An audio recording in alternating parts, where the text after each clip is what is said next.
Well, it is great to be here with all of you, and I had the pleasure of riding some of your infrastructure with Lena yesterday and saw the new bridge that just opened.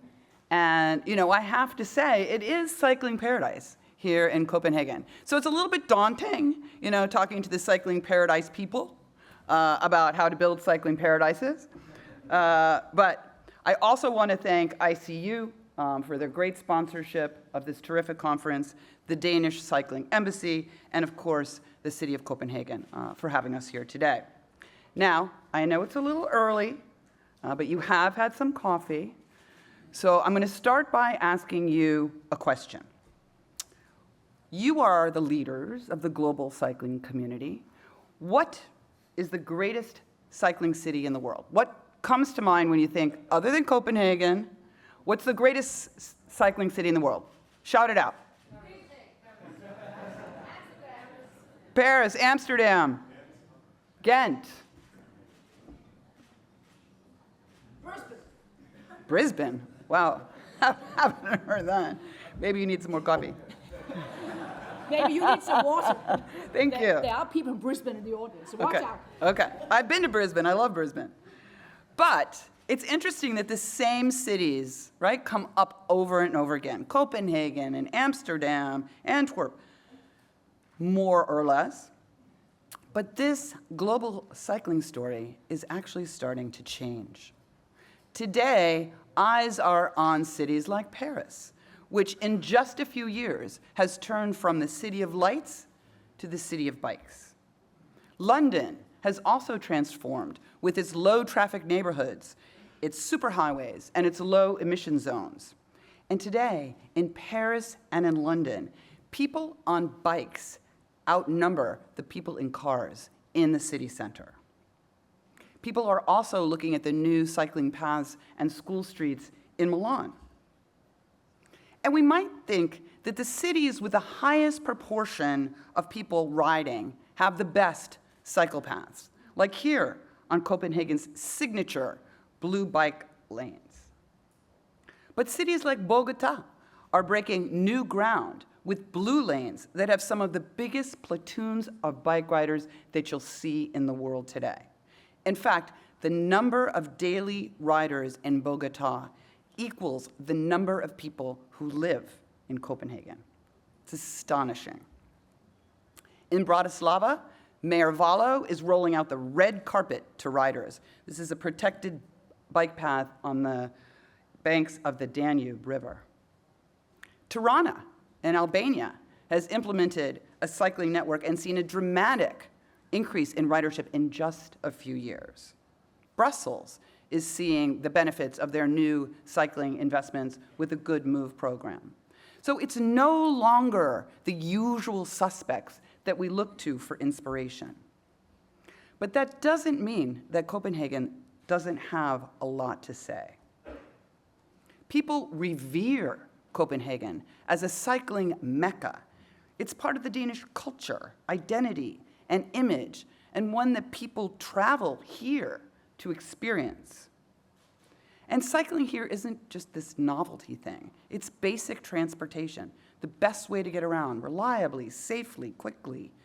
It's a way of life and one of Copenhagen's greatest cultural exports. It inspires people and cities around the world. And I think the story about how Copenhagen got here is as important as the destination itself. As Lena mentioned, Copenhagen has always been a natural cycling city. It's flat, it's compact. Most people rode bikes through the middle of the 20th century. But over time, car culture threatened this natural balance, and almost every big city in the United States and Europe faced the same choices about their future in the 1960s, but few made the kind of choices that Copenhagen made. This is Strogat in the 1950s and today. The cycling city of Copenhagen didn't just happen. It was the result of intentional choices to increase the footprint of people and decrease the footprint of cars, like Little Longbridge, right outside this venue. You know, really, it looks like it's always been there, but it's just 6 years old. But it's important not to idealize the infrastructure itself because, as many of you know, building bike lanes is a lot harder than it looks. And this is the territory of Jan Gehl. A lot of you know Jan, and even if you don't, you probably know of his work. He led the first public life studies in Copenhagen, tracing how people moved in the city and developing street designs that reflected that. Reclaiming cars for people to walk, to linger, and to shop shapes people in the city, and it creates a better and happier city. So I want a round of applause for Jan Gehl for his vision and leadership. It's extraordinary work.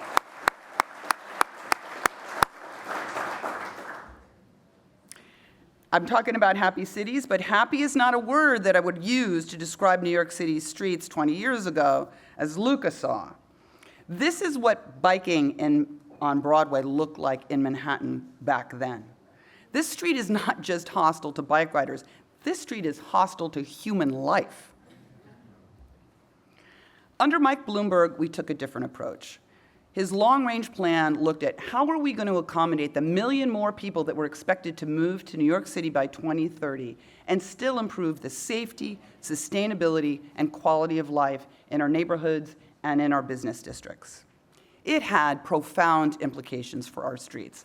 We weren't going to accommodate a million more people by double or triple decking our streets. We had to make it easier for people to walk and bike and feel safe doing so.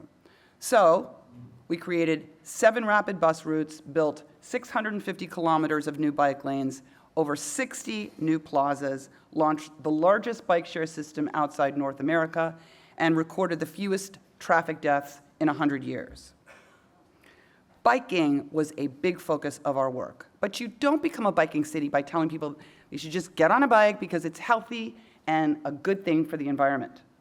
You can't expect them to ride if they don't have good lanes to ride in.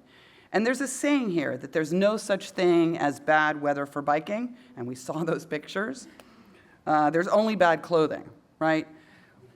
Well, there's really no such thing as a bad city for cycling, only bad infrastructure. In New York City, most trips are under 5 kilometers, easily done by a bike, but few people did it. So shortly before I became commissioner, I came to Copenhagen, where Jan welcomed us with open arms so that we could see Copenhagen through his eyes.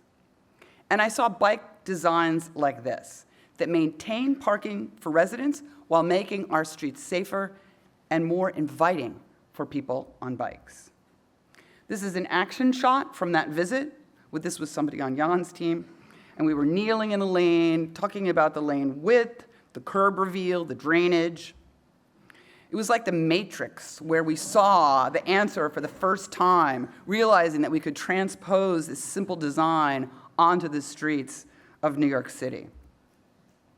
Now, that design may seem pretty basic to you, but on a major avenue in New York, where we've got trucks and taxis and buses and double-parked cars, it can be transformative. This is 8th Avenue, where we moved the parking lane away from the curb and pushed it out and created the first protected bike lane in the United States.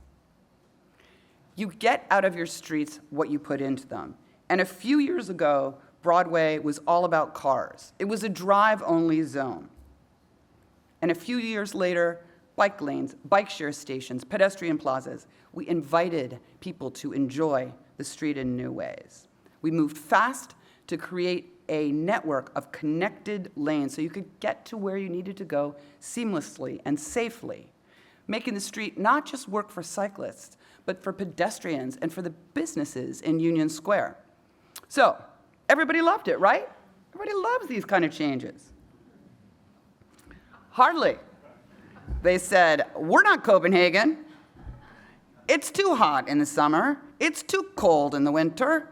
We're too New York for bike lanes. And streets are for cars.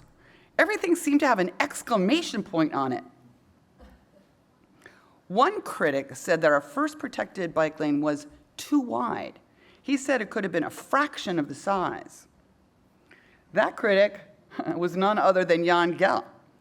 I mean, his heart was in the right place, even if his words weren't. I mean, everybody makes mistakes. But at the time, there just weren't a lot of cyclists in New York City. And when they finally fished Jan out of the Hudson River, where I'd thrown him,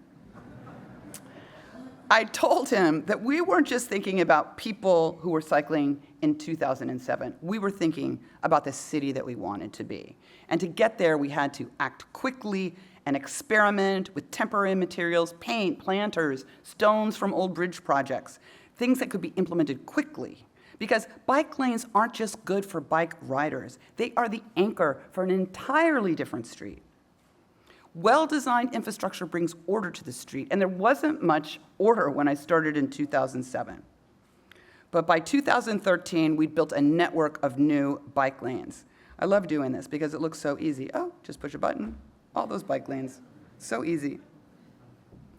Even Jan came around saying that New York City built more bike lanes in 3 years than Copenhagen had built in 40 years. And you see it today, it's a whole new city. We now have 2,400 kilometers of bike lanes across the city. You can bike from borough to borough in protected lanes. And building a strong cycling foundation was key for launching City Bike in 2013, which is now 40,000 bikes strong and the largest bike share system outside of China. How many people have been to New York City? Oh, okay. How many have you been in the last 10 years? Last 5 years? Okay, last year. Geez, this tourism program is working. Okay. How many of you have ridden City Bike? Okay. Who rode it in 2013? You, my friend, get a prize at the end of the talk. Nicely done, sir. So this was the moment that transformed cycling in New York City from alternative transportation to essential transportation. And you know, this is a funny picture. I was so relieved when this picture came out because when we launched it, like, sometimes things don't go well at launches. Have you ever had that happen? So like, you know, we were talking about who was going to pull out the first bike at the press conference. There were like 100 reporters here and news people from around the world. So the City Hall people said, Janette will pull out the first bike, you know, because if it doesn't go well, you know, we don't want the mayor, you know, sitting there with this bad bike. And so Mike was like, no fucking way. I am pulling out the first bike. And so everybody was just like very concerned about how this would go. And so actually the picture before this is of me just praying.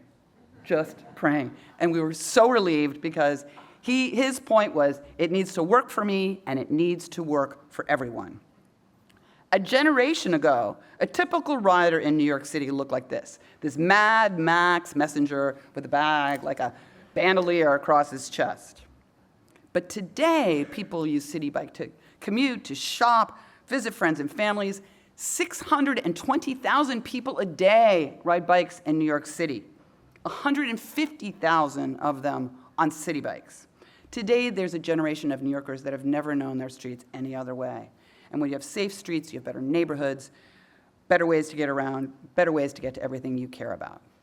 And those lanes that Jan thought were too wide, today, New York City is redesigning its bike lanes on the main avenues to be even wider to keep up with the demand and time signal so people don't have to stop. It didn't take years of planning, and it didn't take a lot of money.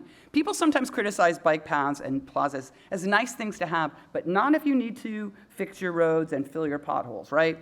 But for every dollar that we spent on bike lanes, we spent $99 to build and maintain a state of good repair on our roads. It's not either or. And New York City didn't invent the bike lane, but we did invent a process for implementing them quickly. And thanks to the work of leaders and advocates, many people in this room here today, there's been an explosion, not only in the United States and big cities like Los Angeles and Chicago, but smaller places like Austin and Tucson, even in Florida.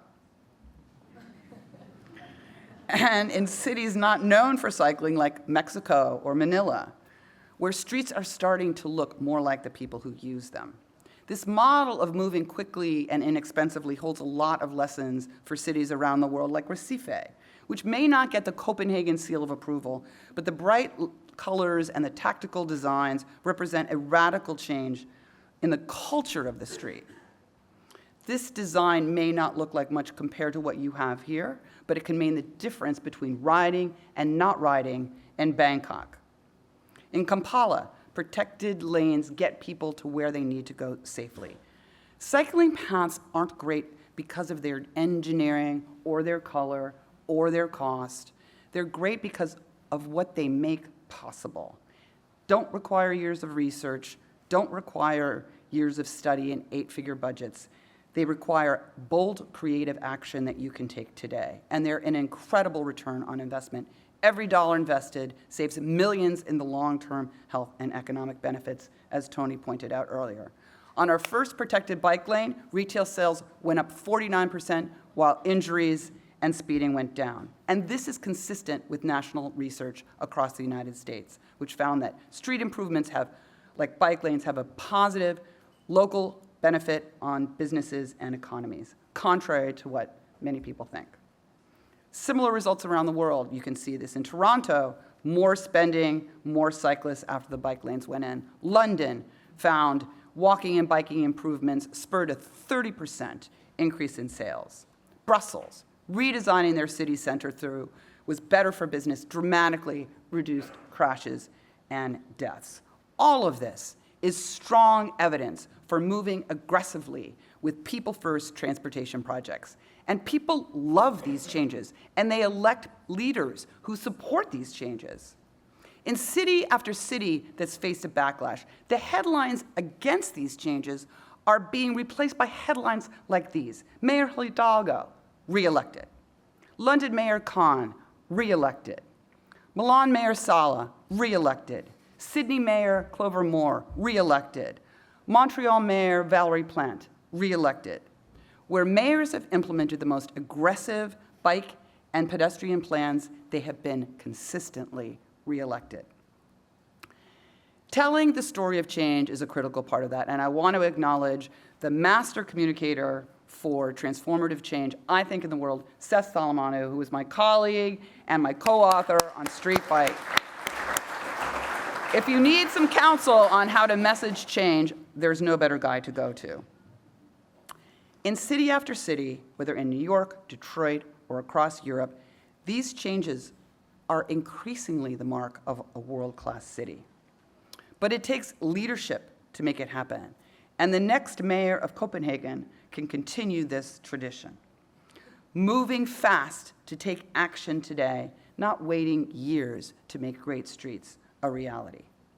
And yet, when we look to the future, too many cities are looking to the past to solve their problems with new technology. So I asked ChatGPT to show me, what does the future of transportation, what would that look like on the streets of Copenhagen? And this is what it showed me. You know, AI doesn't create this kind of thing on its own, right? It's a product of the culture. Believing that the future of transportation looks the way we always imagined it, in futuristic cars with monorails and drones. But waiting for high-tech answers or high-end perfect projects shouldn't be the enemy of the good when it comes to public space. Leaving a signature space like this one in front of City Hall for years. We were here yesterday, right, at this empty space. A little imagination can go a long way, and a little color and creativity can go even further, turning an in-between space into a real public space until permanent construction catches up. We don't need better technology to have better cities. We need better streets and better design inputs so we're not making the same mistakes we made in the past. Now, the Danish are famous for design excellence, and there's no reason why you can't bring the same design sensibilities to your streets that you already bring to your fabulous interiors. And today, cities don't have to reinvent the wheel. I chair an organization called the Global Designing Cities Initiative, which has put out the Global Street Design Guide. Our fearless leader, Skye Duncan, who many of you know is here. Skye, thank you for your work. It's the recipe book for building safe streets for cycling, walking, and transit, and it's based on the experience from over 100 cities around the world. translated into 7 languages, available for free, thanks to Bloomberg Philanthropies. People have downloaded it over 60,000 times. It flips the hierarchy, puts people on foot, on top, and cars at the bottom. It's been adopted by more than 100 organizations and development organizations, governments around the world, from Mexico City, Mumbai, Nairobi, to Nepal. And the purpose is to inspire mayors and city leaders with designs and strategies to implement projects on the ground, because these leaders are on the front lines. It's been endorsed by the World Bank and President Ajay Banga, and is available for free to all 189 member nations. And now it's been endorsed by Copenhagen.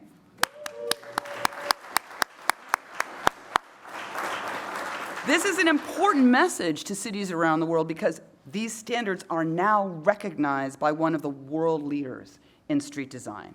And it's important for UCI, an organization that cares about cyclists, that whether for fun or sport or basic transportation, we need to think about ways to bring these approaches to every street in every city. Design guidance is important, but real change means making it a reality on the ground. And one of the people that's made a difference on the ground is Lotte Beck from Copenhagen, who gives master classes on getting this done. And I just want to give her a big round of applause. She's kind of the godmother of the movement. There is a clear hunger for this kind of work. We launched the Bloomberg Initiative for Cycling Infrastructure in 2022 to provide funding and design expertise for winning cities around the world. When we launched the call for applications, we had high hopes, but we were blown away by the overwhelming demand, as you can see here. The selected cities come from 10 countries on 5 continents. So many cities are looking to Copenhagen for inspiration, and you all show people what's possible, like on the Cykelslongen, and what can happen if we spend even a fraction on cycling of what we spend on driving. We need to dream big and imagine that infrastructure like this could exist in our cities, like Artillery Weiss Bruin, which opened this week, and we saw yesterday, spanning a dangerous crossing in a growing part of the city. But just as importantly, cities need to think small and fast. The best cycling infrastructure meets people where they are and gives them the connections they need, not just for cyclists, but for everyone on the street. It can be done quickly and inexpensively with the materials that every agency has on hand. And the cost of 2 of your bridges is more than the cost of all of the bike lanes that we built in New York City when I was commissioner. Half the people in Copenhagen ride bikes to work and to school, but the streets often don't reflect that usage. The answer isn't a gold-plated bike lane on every street. London did this with low-traffic neighborhoods during the pandemic. Car traffic can still go through locally, but it's easier for people to walk and bike. Just some strategically placed planters and signs. Barcelona, superblocks, eliminate the need for bike lanes because the street already belongs to everybody. Or Berlin, where 2-way bike traffic exists safely on a 1-way street for cars. Utrecht, where the road is designed so that everyone shares the road and moves at the speed of light. The perfect world-class bike lane should never stand in the way of a street design that simply works, like this one I biked on yesterday leading to Christiana. No signs or markings, minimal cost and maintenance. What is today an idea on the streets of Copenhagen can be the seed of a new bike lane tomorrow and footprint for a new great street. The goal isn't to build the best, brightest, most expensive lane. It's to have the greatest cities where the connections unlock the full potential and livability of communities. It's not a question of engineering. It's a question of imagination. Reclaiming and redesigning city streets for people is a fight. It's a street fight. But it's a fight that we can win. It's a fight that we must win. And with the leadership and the advocacy and the passion of everyone in this room, it's one we will win. Because when you change the street, you change the world. Talk. I think you can sense from the round of applause that people found this fascinating. So thank you very much. Personally, I thought what was really interesting was that you spoke a lot about Copenhagen, but you also indicated that the rest of the world, well, they are really, really sort of now developing sort of their various sort of policies with regards to cycling. So my own sort of impression was that we have to make sure that we don't lose sort of the edge that we have, sort of our overall image, because last night I checked, I mean, we have not sort of been able to agree upon a national strategy with regards to cycling, because it is something that we're also debating in Denmark, in Copenhagen. I mean, how ambitious should we be? And that sort of leads me to a question about the barriers. Because obviously there are barriers also politically. I was minister myself once, and we have to fight with various interest groups and other parts of the government. So where do you see the strongest barriers for cities really want to pursue an effective biking strategy? I think some of the biggest barriers, I don't even know if I need this. For our many thousands of viewers on YouTube, the crowd, yeah, please go ahead. I think one of the biggest barriers is changing the culture of the city, right? The status quo is very strong in cities. And, you know, the idea that I'm here from the government and I'm going to make your street better for you sometimes doesn't resonate the way we would like it to. And it can be hard to push back.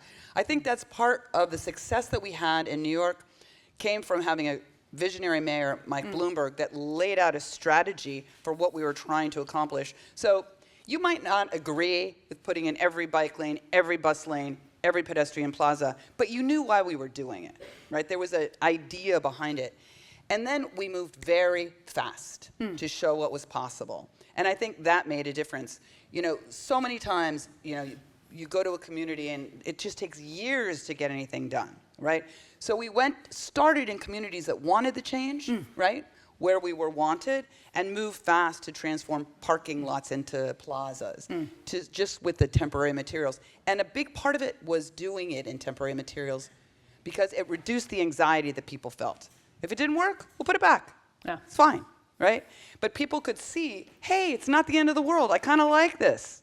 And that gets you over that cultural hump that can be a hard one to punch through. So basically, I mean, experiments that have created sort of then the great examples, and then certainly that actually changes the overall perception of cycling. I don't think you mentioned climate, did you? You know, I didn't mention climate. I think people in the cycling world pretty much get the climate part of it. I mean, you're green. No, climate is a huge part of it, and it is part of the resiliency of a city, right? Like you're not going to, when you even think about New York City, when we had Superstorm Sandy, you know, people weren't able to get out of town driving, right? We had to create bus bridges, you know, people were cycling, people were walking, you know, that was the future. And I think people are understanding more and more that it's an important investment. There's so many benefits. I talk about the economic benefits, the health benefits, retail the climate sales benefits. Yeah. So, but I think sometimes in changing political environments, you know, there are different messages that resonate. And so I think that's part of what's required is a little flexibility in how you position these types of changes. They're safety changes. They're great for kids, you know, in addition to being terrific for the economy and health and climate.